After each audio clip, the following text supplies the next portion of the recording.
I think it was around 2002 you made your professional debut.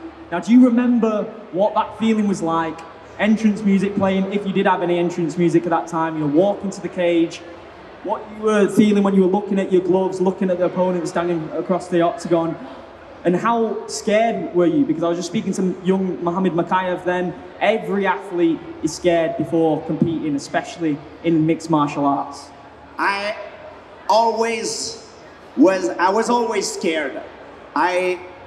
Fighting was the part that I hated the most. I never liked to fight. People sometimes ask me, if you don't like to fight, why did you choose that path of life? Well, fighting is the thing I hated the most about my work. But I love the freedom that it gives me. I love the sport. I love to train in the gym. I love the science of the game. I love we make good living out of it. I love the confidence that it gives me.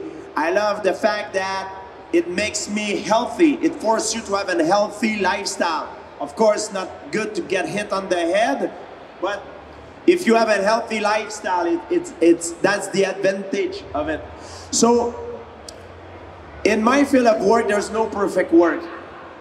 But I feel like I loved everything about being an MMA fighter except the fighting part. Because for me, fighting, it's very scary. I never like not knowing before a fight if I was going to be badly hurt, humiliated, or winning the ultimate prize. So the worst part about it is the waiting part before a fight. It's so stressful, but when you taste victory, there's really nothing like it. There's no feeling like it. So all that suffering and sacrifice, it's worth it at the end when you win. 100%, and you had a hell of a career as well. And the beautiful thing about MMA is that it's not like boxing. Anyone on any given day can defeat anybody. And we did see that in your career as well. You suffered 2 losses against Matt Serra and Matt Hughes, who are here today, but you also went back and rectified those and won those. You won the trilogy over Matt Hughes and you beat Matt Serra in the rematch as well. So after those fights, let's say the Matt Hughes fight, for example, the first one, you really wanted UFC gold. He was your idol at the time. You mentioned that. You mentioned that you were looking at him as your hero a bit too much. You had too much respect for him. How did you overcome a loss? What were those months like afterwards? Well, like you mentioned, I had 2 losses in my career, and these 2 losses was the thing that teach me the most about my career. You know, a lot of guys, when they lose, they have a failure, they crumble. Or some, they don't crumble, but they rise. These 2 losses made me a much better fighter. Because when you lose, you need to analyze the reason why you lose. And once you identify those reasons, you need to make sure you don't ever do the same mistake again.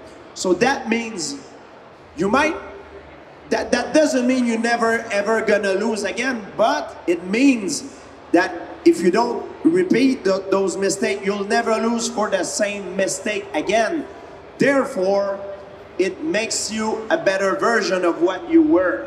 So I always try to see my career as a marathon, not as a sprint. It's not one fight that defines you. It's your career, your entire career, and it's all. And that's why I believe these losses were the best thing that ever happened to me. I mean, after the Matt Serra win, you went on a run that is rarely seen in combat sports. You had that undefeatable aura about you. Fighters looked like sometimes they were defeated before they got in the octagon with you because you had such a undefeatable aura around you. Could you see that in their eyes? Could you see that fighters were like, oh my God, I'm standing across from the greatest combat sports athlete in the world right now? Well, you never know before a fight what the outcome will be. And that's not what you need to focus on. If you want to be successful in fighting, you need to focus on the objective. the things that you need to do to win, the things that it's in your control. That's how you overcome fear. If you focus on things that are not in your control, for example, am I gonna win or lose? What people gonna think about me? What my opponent is doing? These things you don't control it, so you don't want to lose your time and energy focusing on that. You want to focus only on the things that you do have control on. And if you do that, the outcome will take care of itself. There is nobody who is invincible. There is nobody invincible. Everybody can lose. But the thing that you can do to slope the odds in your favor is to be objective and focus on the thing that you do have control and try to make the best out of it.